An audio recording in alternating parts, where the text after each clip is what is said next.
Bueno, pues este es nuestro reto de mecanismo piñón-cremallera. Mi nombre es José Ignacio Montalvo y estos son mis compañeros Carlos de Cantú y Alejandro Guerrero.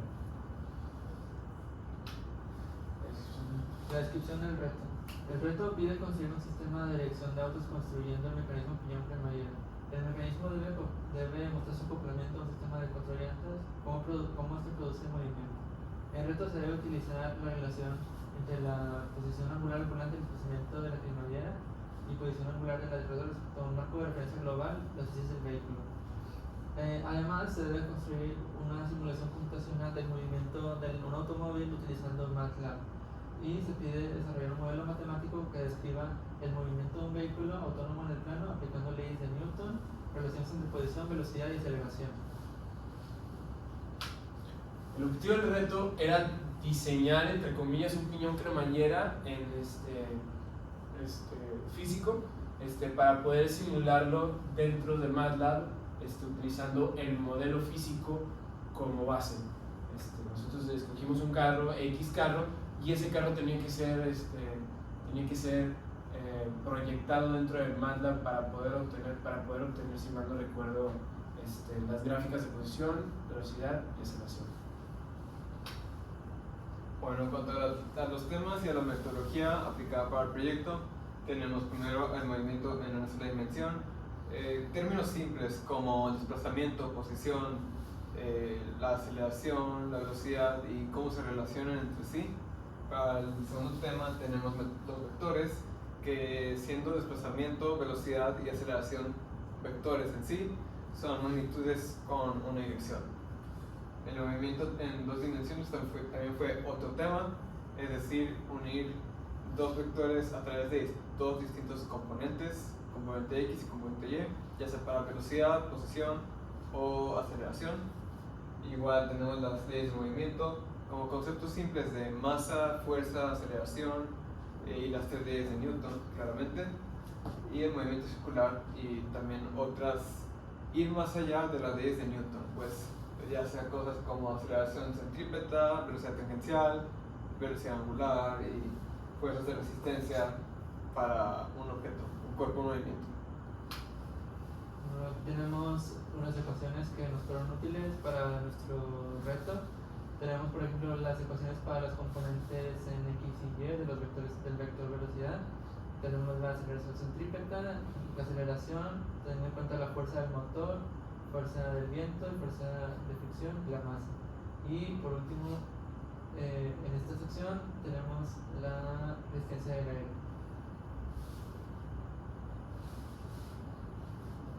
Para las ecuaciones que utilizamos, unas cuantas más ecuaciones aparte de las anteriores, pues cuando un carro da una vuelta, da una curva, hay una aceleración centrípeta desde la llanta trasera del carro hacia un punto central con una distancia específica de radio. Para calcular eso, utilizamos la velocidad en metros por segundo del carro, el ángulo de giro de las llantas, que tanto están giradas en grados, y el radio desde la llanta trasera. Bueno, eso es lo que vamos a conseguir, el radio desde la llanta trasera del carro hacia el centro de la acción de la curva.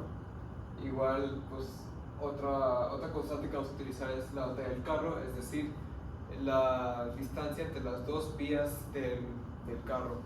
Con esta ecuación conseguimos el radio, y para un radio más preciso utilizamos ese radio más la mitad de la vía del carro, ya que de la distancia del centro de la curva pues al centro del carro nos pareció un radio más realista. Pues igual con esos datos conseguimos cosas como el perímetro de la circunferencia de toda una curva, el periodo de modelar eso a partir de una función trigonométrica y la constante b para la misma función trigonométrica.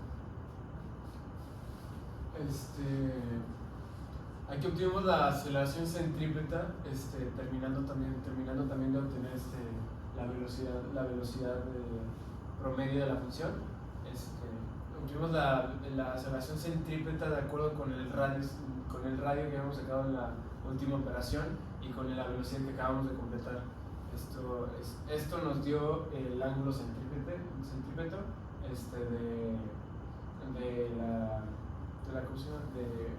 de la ecuación. Pues utilizamos el radio por el ángulo para obtener D, y luego nada más resolvemos para el ángulo centrípeto. Bueno, aquí tenemos, como ya mencionado antes, una ecuación para la aceleración, donde tomamos en cuenta fuerza del motor, fuerza del viento, fuerza de fricción, aceleración, bueno, es lo que vamos a obtener, la masa del automóvil, y expresado en una ecuación que haría de la manera en la que vemos al final de la diapositiva. Y pusimos a prueba esta operación en un problema práctico donde obtuvimos la aceleración y el tiempo que recorrería un Audi A5. Sacamos los caballos de fuerza, la velocidad, tomamos una velocidad promedio y la convertimos en metros por segundo. Después convertimos la fuerza del motor en newtons y así obtuvimos la resistencia del aire. Calculamos la fuerza de fricción utilizando la constante de la gravedad más el peso del automóvil, la masa, y después aplicamos todas las variables que ya obtuvimos en la ecuación final. Obtuvimos una aceleración de 4.45 metros por segundo al cuadrado.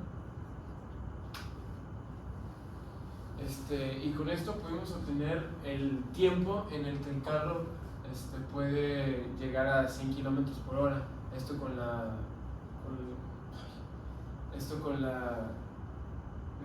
ecuación de velocidad final igual a velocidad inicial más aceleración por tiempo. Despejamos para tiempo, siendo que la velocidad final era 100, la velocidad inicial es 0 y aceleración es 4.45 como lo obtuvimos en la anterior diapositiva. El tiempo sería 100 entre 4.45 y da un tiempo de 6.22 segundos.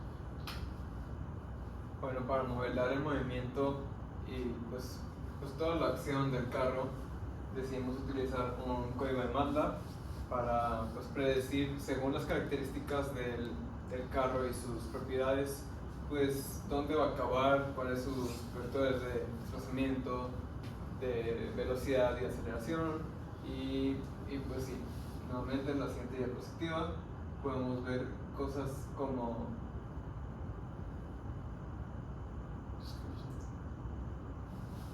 la siguiente diapositiva.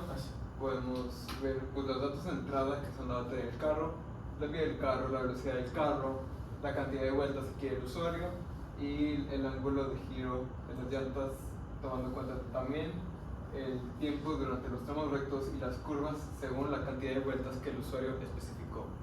Como la salida sería la suma de las componentes Y del desplazamiento igual a la suma de componentes X del desplazamiento para la posición final, y con esos dos datos la magnitud del desplazamiento final y la dirección de ese desplazamiento desde el origen.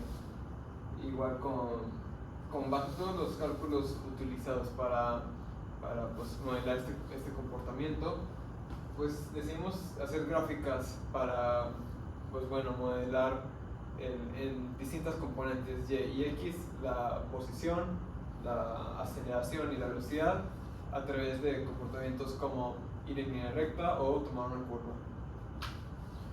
Como podemos ver en las siguientes gráficas, podemos deducir qué es posición, velocidad y aceleración. La primera de cualquiera de estos tres vectores siendo X y el segundo siendo Y y el segundo siendo X. Como podemos ver, cuando el carro en algún momento va directamente en línea recta hacia arriba en Y, esto significa que la velocidad y la aceleración son constantes, mientras que cuando el carro da una vuelta, la aceleración y la velocidad cambian, esto en valores Y y en X, y cuando agarran de nuevo una recta, estas se vuelven constantes. Esto nada más es un diseño de una sola curva. Si fueran dos, si fueran tres, serían muchas más gráficas de este tamaño para significar las vueltas. Como conclusión y comentario, el movimiento del carro puede ser interpretado por funciones vectoriales, Utilizando MATLAB pudimos reproducir el movimiento de nuestro carro, considerando el movimiento angular del volante del vehículo convirtiéndose en movimiento lineal. La relación entre los dos movimientos se puede explicar matemáticamente y por ende se puede explicar computacionalmente. Y con esto también determinamos que MATLAB es útil para predecir el movimiento, posición, velocidad y aceleración de una partícula en un plano de X y Y. Gracias. Están las referencias.